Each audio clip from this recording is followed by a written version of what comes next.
Welcome to Let Me Fix This. Enjoy the video.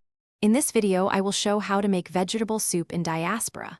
Start by gathering and prepping all vegetables and aromatics before you heat the pot.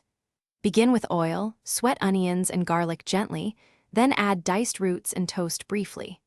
Pour stock to cover, simmer until tender, and finish with greens, lemon, and herbs for brightness before serving with warm bread and parsley. Mise en place makes this soup stress-free, so chop everything first and measure spices.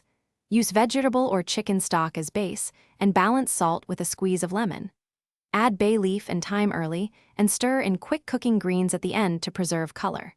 For a heartier meal, stir in cooked beans or small pasta shapes before serving. Finish with freshly cracked pepper and a drizzle of good olive oil.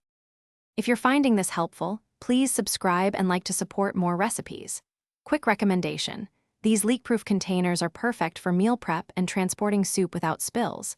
They stack well, seal tightly, and save fridge space, making leftovers easy to reheat. They come in different sizes to fit single portions or family meals. Check the description for the link and other deals so you can grab a set.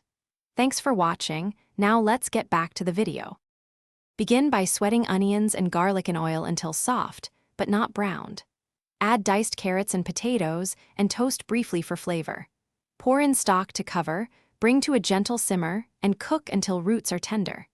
Add quick greens and cooked legumes in the last 5 minutes to heat through.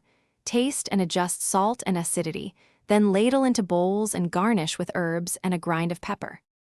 Thanks for watching. If you found this helpful, don't forget to like and subscribe.